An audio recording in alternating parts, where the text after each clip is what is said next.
क्योंकि तामीर इजी है।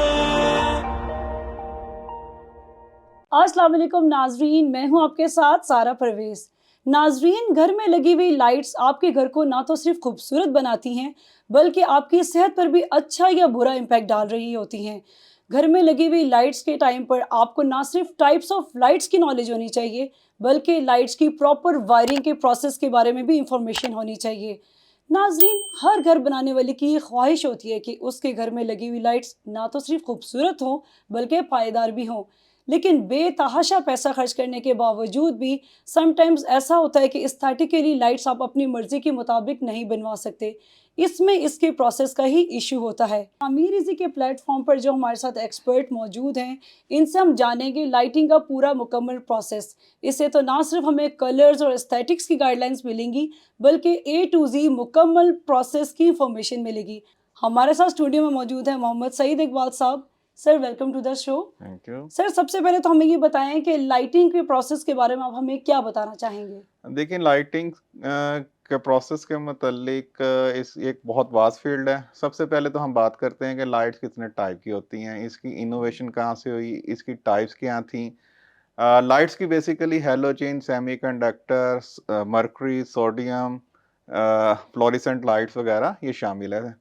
आजकल के दौर में सेमीकंडक्टर में एलईडी या एसएमडी का दौर है और हम इसी टॉपिक पे आज बात करेंगे। तो सर, अगर लाइट्स की बात करें तो क्या लाइट्स लगवाने के लिए हमें सिर्फ इन्हीं लाइट्स के बारे में इंफॉर्मेशन होना ज़रूरी है? नहीं, नहीं, ऐसी बात नहीं है। लाइट्स के इस तरह करते हैं, लाइट्स को हम 2 कैटेगरी में डिवाइड कर देते हैं, इंडोर और आउटडोर टाइप। ठीक हो गया। इंडोर में जैसे कि अगर मैं इस टॉपिक पे आज हम बात करेंगे स्पेसिफिकली घर के हवाले से, तो घर में आपकी बेडरूम लाइट्स हैं, TV launch, common area, lobbies, bathroom, spotlight, task light, decorative light, indoor swimming pool lights.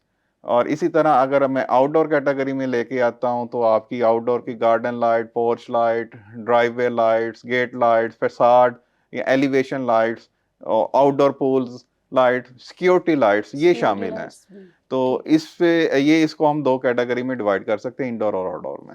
जी सर, ये तो आपने बता दिया इंटीरियर और एक्सटीरियर की जगहों का। सर, अब इंटीरियर और एक्सटीरियर में कौन सी लाइट्स लगेंगी?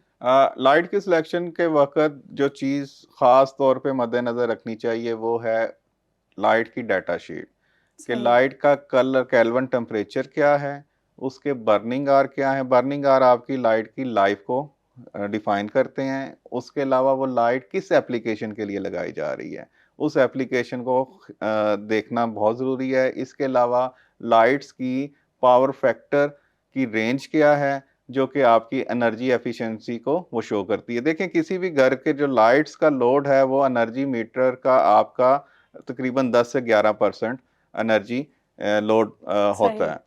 इसको फर्दर हम ऑप्टिमाइज कर सकते हैं, जिसमें एडवांस बिल्डिंग टेक्निक्स हैं, स्मार्ट एनर्जी मैनेजमेंट सॉल्यूशन है। इसमें आप हमारी आने वाली वीडियोस में इसके टॉपिक्स पे भी हम बात करेंगे कि इसकी बिल्कुल। सिलेक्शन किस तरह की जाती है, लाइटिंग की कैलकुलेशन कैसी होती है, उसके जो कलर रेंडरिंग इंडेक्स क्या होते हैं, लाइट लॉस फैक्टर क्या होते हैं, इसके मुतालिक हम आने वाली वीडियोस में जी सर, बात ज़रूर। करेंगे। सर, लाइट्स में कलर्स बहुत इंपॉर्टेंट रोल प्ले करते हैं, तो सर कलर्स को हम कैसे टैकल कर सकते हैं? देखें, लाइट्स के तो बेशुमार मल्टी कलर्स में लाइट आती है, लेकिन जो घर की लाइट्स के लिए हम इसको 2 कैटेगरी में डिवाइड कर लेते हैं, वार्म लाइट और कूल लाइट में। कूल लाइट, ठीक है। तो बाज़ लोग वार्म लाइट को पसंद करते हैं, बाज़ लोग कूल लाइट को पसंद करते हैं, लेकिन इसका इम्पैक्ट जो है ना इंसानी सेहत, स्पेशली इंसानी आंख पे बहुत ज़्यादा है। अब आपके लिए एक इम्पॉर्टेंट, नाजरीन के लिए एक मैं पॉइंट बताता हूँ कि full moon light in deep desert, उसका लक्स लेवल, लक्स एक यूनिट है जो कि लाइट को मेजर करता है, अच्छा। उसका लक्स लेवल है क्वार्टर लक्स।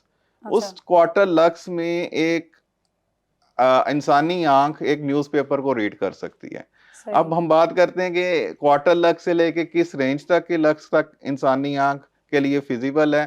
तो इंटरनेशनल लाइटिंग स्टैंडर्ड्स में ये तकरीबन 1000 लक्स तक जो है ना इंसानी आंख काम कर सकती है। ठीक है। उसकी जो मतलब नुकसानदेह नहीं है उसके लिए। नुकसानदेह नहीं है, लेकिन कंटिन्यूसली लो लक्स या हाई लक्स में रहने से इंसानी आंख पे बहुत ज़्यादा इम्पैक्ट होता है।